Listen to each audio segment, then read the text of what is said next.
Hello, outlets. Hello. Welcome to another episode of Shameless Plugs. As always, I am J.A. George, and joined by... Samantha the writer. Yes. Yes. It's an extra, mega, duplex, mega, super, ultra, turbo, ninja... That was a Gravity Falls reference, but also a video game reference, and I messed it up, so it's a really cool episode. How about that? Yeah, it works. That works. Hopefully you guys have been following us on Twitter because, along with the awesome Stephen M. Netto, we have put out the Prompt Pieces Challenge. Yes, and now it is time for the payoff of that challenge. Woo! So this is the first of 2 episodes where we're going to be presenting the stories that came out of the Prompt Pieces Challenge. So first off, thank you to everyone who participated. Yes. Whether it was posting a prompt or submitting a story, you guys are all fantastic, and we love you, and thank you, and hopefully the next one will be even bigger. Yeah, agreed. So, before we get started, we just, again, want to say thank you to everyone, and because this is a collaboration with other writers, there may be some language in here that's not suitable for little ears, so if you and your kids make a habit of listening to Shameless Plugs podcast, which you should, these episodes, if you're a little sensitive to that, you might want to pre-screen them before letting your little ears listen to them. Yeah, and I'll add to that. I mean, I usually try to keep my writing kid-friendly for the most part. Even my story is definitely not kid-friendly this time. There's a lot of potty mouth going on in my story this time. And it happens, and that's fine, and words are words, and, you know, Yes. we don't want to tell you what to tell your little ears, but we want to let you know that, you know, if you're sensitive, might not be the best one for them to listen to. Correct. So. And we're going to kick it off with our first story from our co-conspirator. Woo! Yes. So take it away, Mr. Stephen M. Netto. Marla's Message by Stephen M. Netto. Aaron looked down at the knife in his hand. The blood coating the handle ran between his fingers and lined the ridges of his fingerprints, leaving his mark on the wood. On the floor, bloody footprints walked toward and away from the table where the knife had been placed. He didn't recognize the species of the prints. There were so many on board. He scoured his memory, searching out clues to the owner of the trail. The species was bipedal. The blood from the prints bled into the traction grooves of the stainless steel floor, dispersing them, making them harder to identify. The rest of Marla's room appeared undisturbed. Her clothing from that morning lay in the bed. The sheets were strewn about as usual in her morning routine. The cup of tea sat on the table next to a bloody knife, half drunk. Marla had been here all right, but where was she now? Did the owner of those footprints drag her away? Aaron looked at the prints again. There did not appear to be any sign of a struggle. He returned his attention to the clothing on the bed, picking them up. Under Marla's morning clothes were a strange pair of pants. They were slim, much too slim for Marla. He looked at the pattern and matched it to his own. He held them up to his hips. They could fit him if he went on a significant diet, but there was no way these were his pants. He could add one more clue to the owner of the footprints. Whatever species it was, wore clothing. Aaron followed the bloody trail. Not the trail leaving the room, but the trail entering. They had come from another room in the ship, probably from the specimen containment area. Had this being injured itself, escaping its confinement? To his surprise, the footprints led not toward containment, but to his own room. He pressed the button on the panel, and the doors slid away from the opening into the walls. What awaited inside horrified Aaron, and he fell to his knees at the doorway. Inside was Marla, or what was left of Marla. Her face lay near the bed, pulled away from her skull. Her skin and portions of her musculature lay in a pool of blood in the center of the room. Her bones were absent, all of them. Whatever demon had left those prints had dismantled the love of his life, like she were no more than cattle. Rising to his knees and pulling the sword-like key out of the wall, Aaron sounded the alarm. The sword screamed in his hand, emitting a piercing tone that reverberated around the ship, communicating the location of the alarm to the other crew members. In his mind, the wail of the key became a scream of pain, and he dropped it. A dizziness had overcome him. Was he in shock? Disorientation gripped him, and he found he could not get back to his feet after his initial fall at the doorway. He rolled out of his room, and the door slid shut. He shook his head, fighting the loss of control he seemed to be experiencing. Help should be coming. Boots should be thundering down the halls of the ship to answer the alarm. There was silence. Lifting his eyes to the end of the hall, to the door there, to the closed door, Aaron saw a slender being on the other side of the glass, naked, hands pressed against the glass, watching him. Bathed in the blood of Marla, the being had hair well past its shoulders. Aaron could see, because of its nudity, that the being was a female, but he still couldn't place the species. There were so many. Behind her, the vacuum of space framed her image in the glass. She held the bridge. She was in control of the ship, of the crew, of the specimen containment units, of the life support. The realization of his predicament struck Aaron. She had turned off the oxygen. When Aaron woke, he tried to sit up, but something held him down. Straps, yellow and black, crisscrossed his chest, arms, and legs. The air had returned to the cabin. Looking around, he recognized Marla's room again, and upon further visual inspection, noticed that he was covered in blood. He tried to scream through the gag as he pressed against the straps. All he managed was a "Aha, you're awake!" The female from the bridge walked out of the shower stall, drying her hair with a towel. She wore the pants Aaron had found on the bed, and she was otherwise naked. Aaron glanced at her bare feet and surmised that it was she who had left the prints. She walked to the table and picked up the knife with the tips of her grotesquely slender fingers so as not to dirty herself again with the blood she had just washed away. "It took me quite a while to get everything I needed, but I think this is all going to work out fine." Aaron said through the gag. "Oh yeah," she said, and ran into the bathroom with the knife, dropping the towel. When she returned, the knife was clean of Marla's blood. Straddling Aaron's prone form, she slid the tip of the blade inside the gag against Aaron's cheek and cut it away. "You were saying?" "You killed Marla." "I guess you could say that." "And my crew?" "Yeah, them too." "How did you escape containment? Where did you get the knife?" She laughed, a hideous lilting screech, and said, "You gave me the knife." "You're mistaken." "No, I don't think so." "What do you know of the species in containment?" "Why?" "Humor me." Aaron disliked the lightness of her weight on him. Her knees rested on his arms held down by the straps. "Did you cut me?" She laughed again. "That's not your blood. It's Marla's.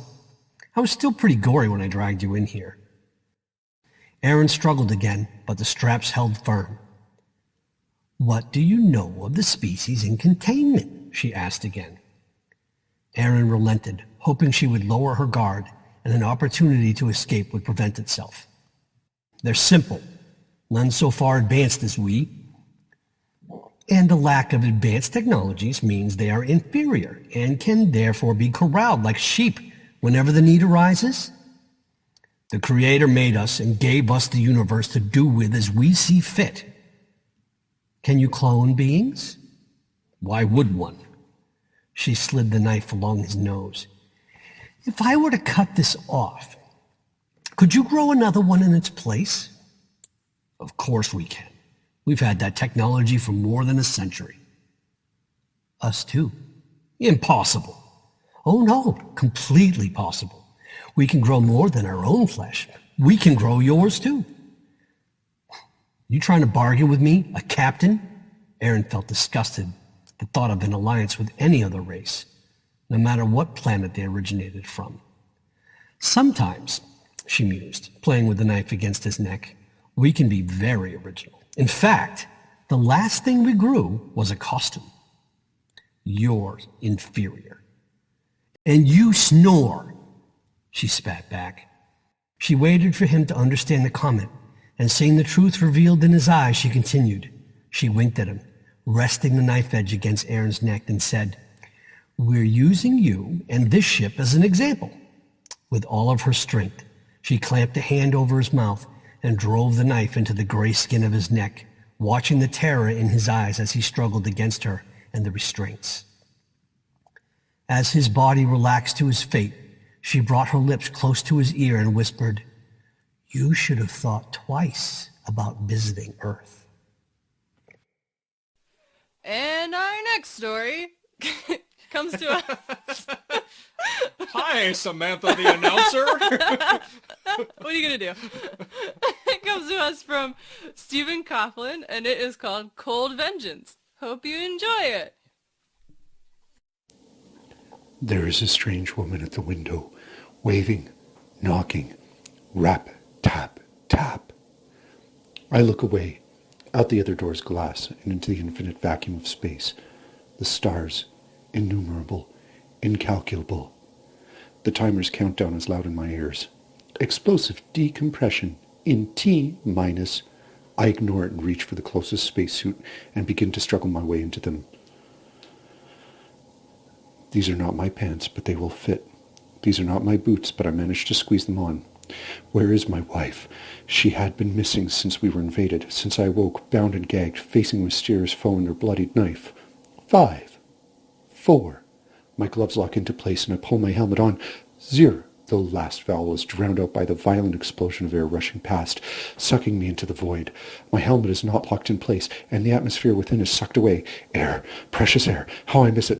Panic begins, but I shove it away. Panic will kill me. I must remain calm, must remain silent. Twist into place, lock collar. Sounds simple, but my fingers are thick and numb and clumsy, and I feel, but I do not hear the seal being made. My suit, recognizing that it is safe, allows its tanks to work, and I gulp greedily. Collecting my bearings, I turn back towards the ship. It is time to find my wife. It is time to take revenge. It is time to plunge knives into flesh and pull them free when my foes have screamed. They have invaded my home, tried to kill me, and they have failed. That is their mistake. I know the ship, as I am its head mechanic. Do not piss off the person who knows every nook and cranny, who knows every door, every maintenance hatch. I cling to one, punch in my code, watch it open, and scream into my helmet as the door blows open and sucks my beloved into the vacuum. I had not anticipated her hiding in the hatch. It is not whom I want to see, gagging, thrashing. My decision is instant.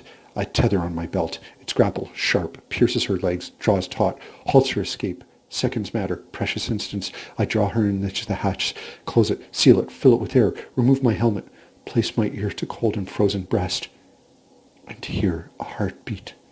She had exhaled, closed her eyes, survived. Like me. That's only one reason why I love her, why I dress her wound, why, when she comes true, I hand her a shiv. Time enough has passed. It's time to make our invaders pay.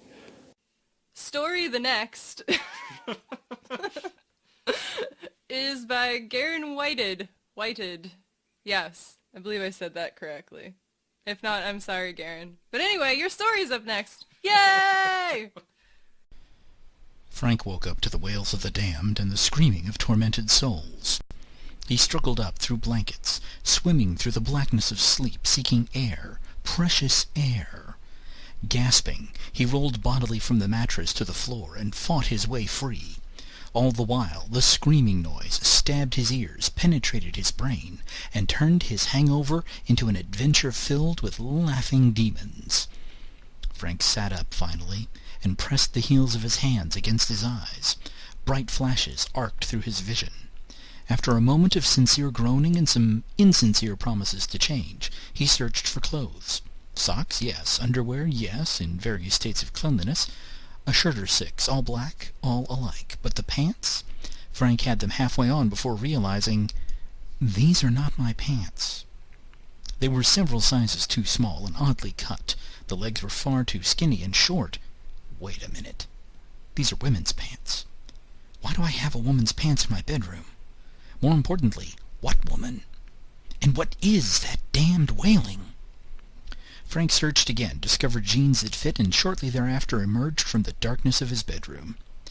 The living room was a scene of alcohol-fueled debauchery, or the aftermath.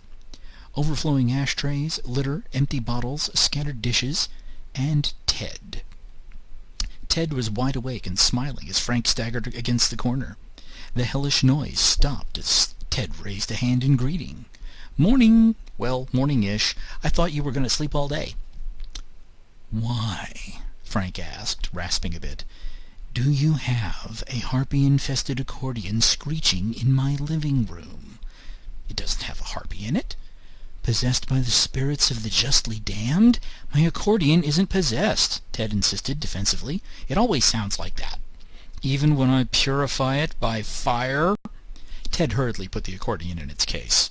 "You're cranky today. Last week you ate all my cereal and came back from the dead.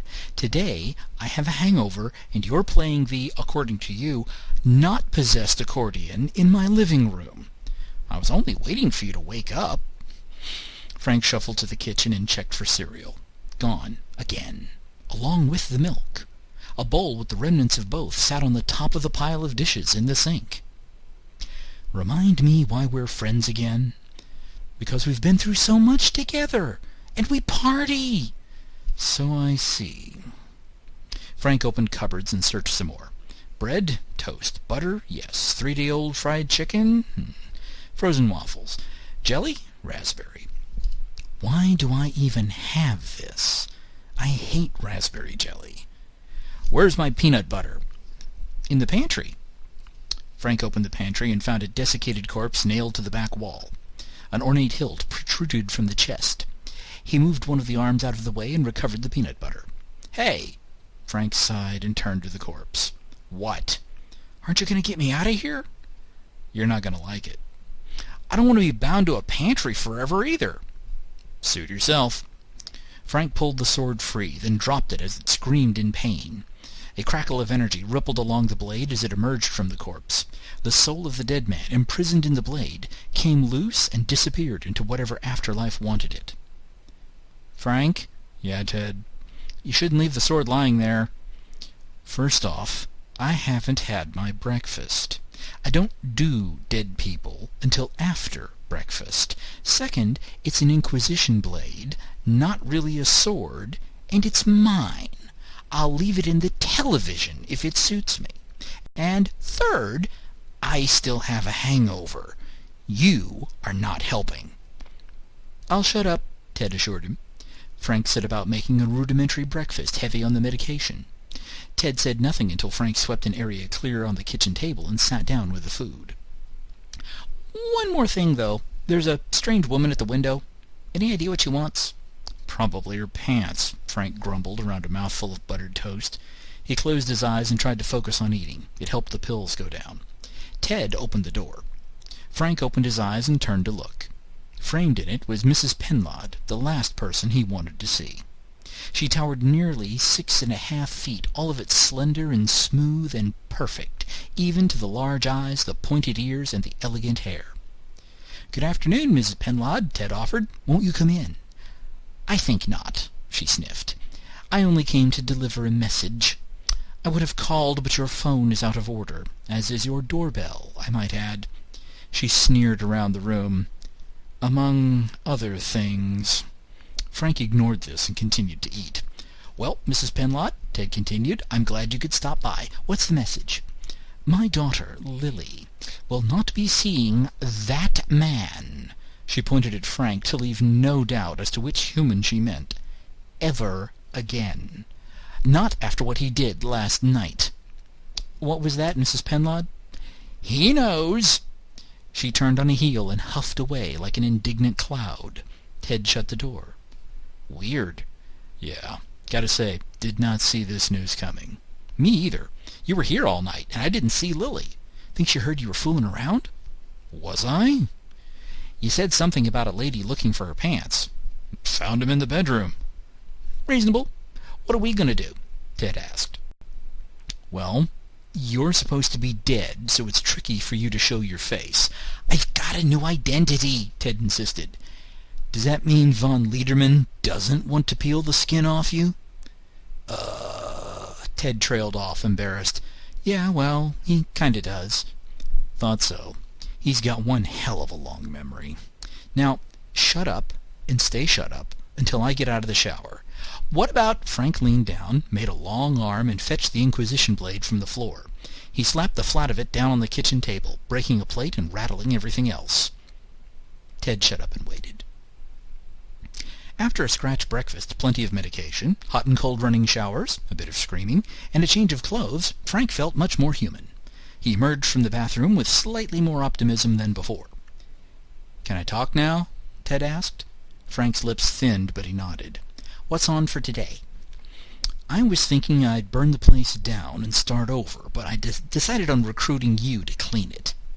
"Oh, I hate cleaning. Besides, the place just looks lived in." "It looks died from a drug overdose in," Frank corrected. "It has character. Fix that. I'm going over to Lily's to see what the deal is. Can I come?" "You're busy." "Aw, Frank, don't. Just don't. My hangover is at least 1/3 your fault, and the disaster area in my living room is 9/10. Put it in order." "But—" Frank made a growling sound deep in his chest. Ted shut up and started gathering up trash. Outside, Frank fished out his keys. At least his car was still where he left it. He drove to Lily's house, heading into the much more upscale neighborhood of Cortirian Heights. The man on guard duty at the gate recognized him and let him into the community with a wave.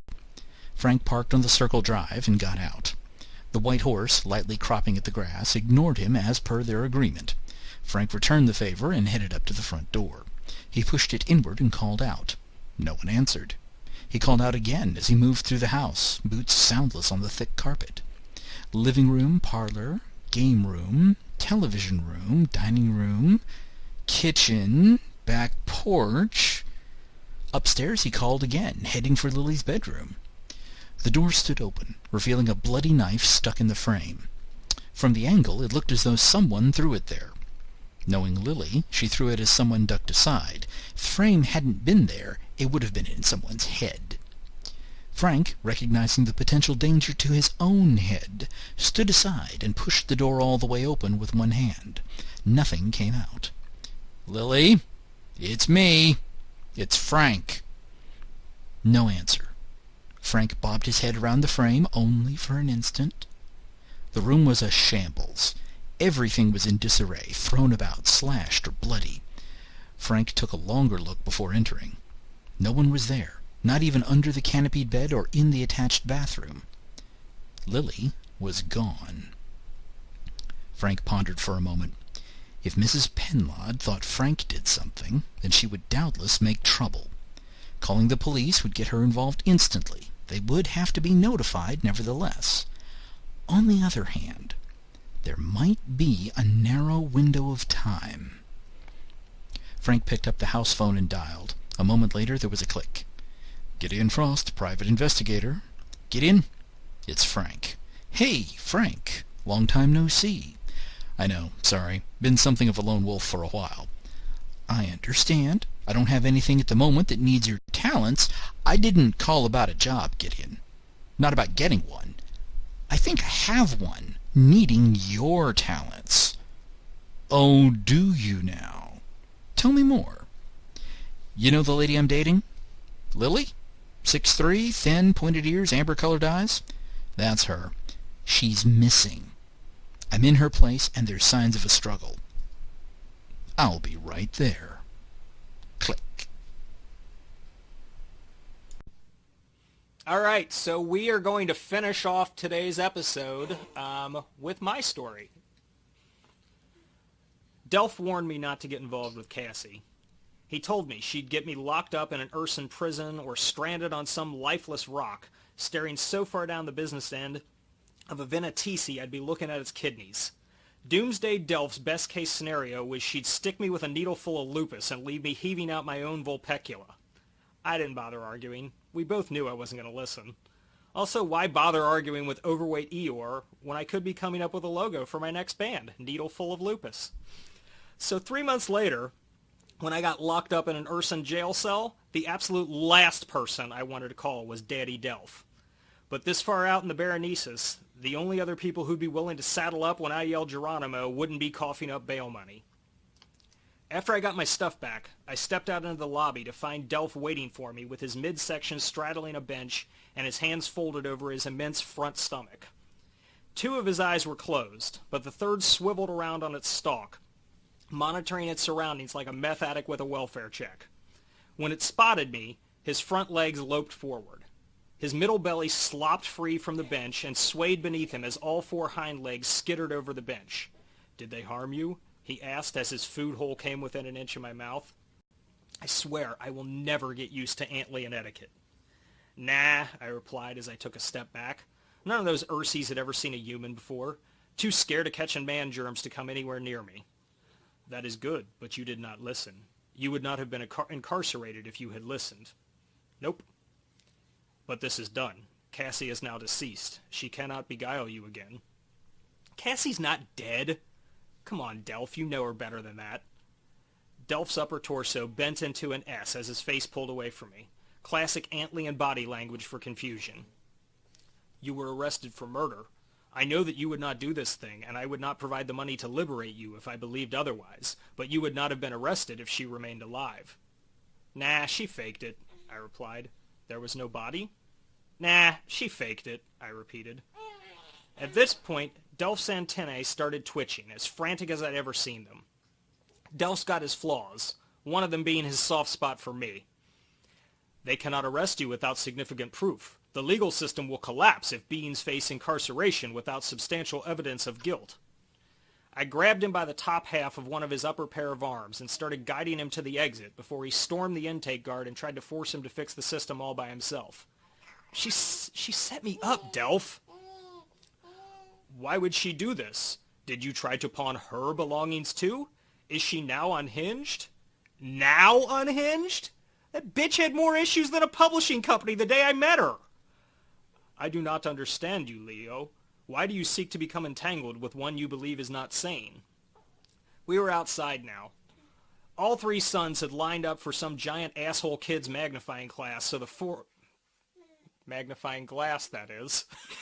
So the 4 of them could see how long it would take me to get to burst into flames. "You bring your ship, I need to get gone."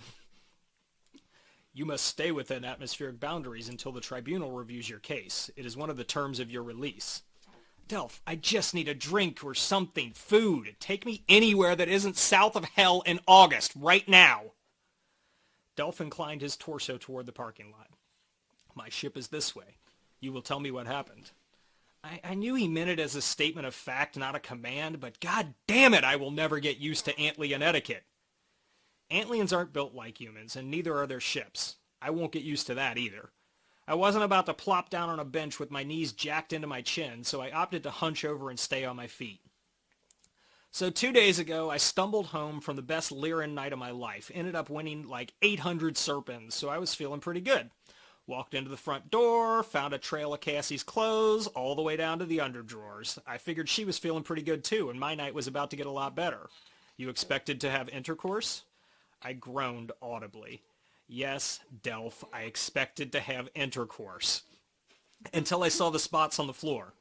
Light blue. So now I'm starting to freak out a little bit. It looked like blood. It was still wet. Where did the blood trail lead you? The kitchen. Shit's all out of sorts in there. Utensils on the floor, pantry doors flung open, bloody knife on the counter, all that shit.